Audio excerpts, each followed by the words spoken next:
संविधान गौरव कार्यक्रम में शिरकत करने पहुंचे भारतीय जनता पार्टी अनुसूचित जाति के राष्ट्रीय अध्यक्ष ने कहा, कांग्रेस डूबती नाव है। प्रियंका 5वें स्थान के लिए चुनाव लड़ रही हैं। अब उन्होंने कहा, किसान बिल वापस लेने से ना तो खालिस्तान की जीत हुई है और ना ही किसानों की। एमएसपी को कानून बनाने को लेकर समय पर विचार किया जाएगा।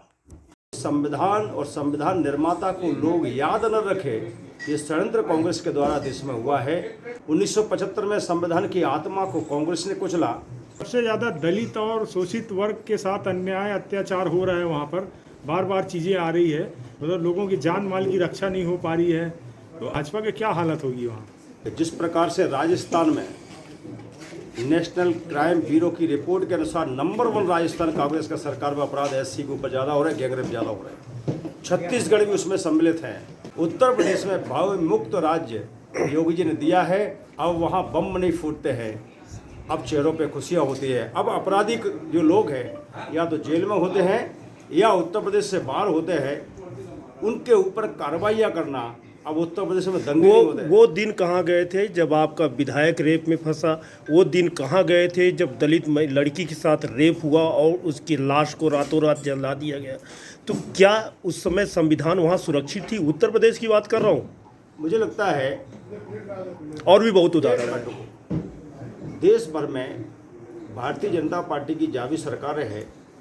किसी भी प्रकार के अपराधी अपराध करते हो, उसको राजनीतिक संरक्षण बीजेपी की तरफ से नहीं मिला, बल्कि उन अपराधियों के गलेबान तक सरकार का हाथ पहुंचा, उनको गिरफ्तार किया गया। हाई कोर्ट के निर्देश पर हुआ। ऐसा नहीं है।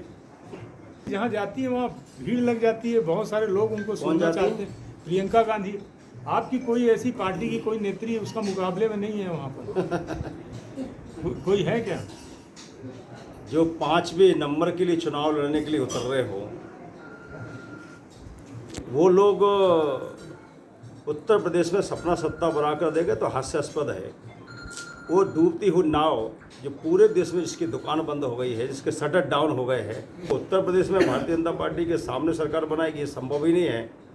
और प्रियंका गांधी और राहुल गांधी और सोनिया गांधी राजनीति में वोट मांगने तो जाते हैं, आतंकवादी अलगाववादियों पाकिस्तान की भाषा बोलने का काम करते हैं।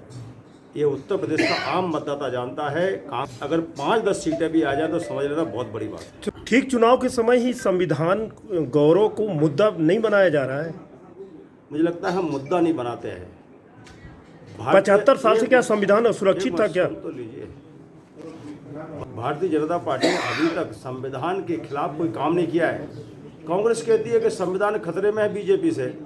82 संशोधन कांग्रेस ने कर दिए इस संविधान में, संविधान खतरे में नहीं आया। और हमने तो जन कल्याण में अगर कोई संशोधन किया होगा तो उससे लाभ ही लोगों को मिला होगा। संविधान में लिखा है राजनीतिक सामाजिक आर्थिक न्याय। कांग्रेस ने दिया क्या? अगर कांग्रेस ने दिया होता तो नरेंद्र मोदी को पक्के मकान क्यों बनाने पड़ते झोपड़ी की जगह? ये चुनाव के समय हमने नहीं किया है, 2015 से हमने मनाना प्रारंभ किया है और इसको हम लगातार मनाते भी रहेंगे, क्योंकि संविधान हमारे लिए राष्ट्र ग्रंथ है। 3 बिल वापस हो चुके हैं। खालिस्तानियों की जीत हुई है कि किसानों की? मुझे लगता है किसी की जीत और किसी की हार नहीं हुई है, बल्कि नरेंद्र मोदी जी ने 2 कदम पीछे हटके वो कुछ किसान जो बात नहीं मान रहे थे उनका भी सम्मान किया है। और हम तो ये कह चुके हैं कि देश के किसान को उसकी दोगुनी आय करना है और एमएसपी भी ज़्यादा मिल रही है। तो कानूनी दर्जा क्यों नहीं देते थे? क्योंकि गुजरात के मुख्यमंत्री रहते हुए मोदी जी ने इसको कानूनी दर्जा की मांग किया था। मुझे लगता है आने वाले समय में इस पर विचार मंथन कुछ विशेषज्ञ करेंगे और आने वाले समय में निर्णय करेंगे। मैं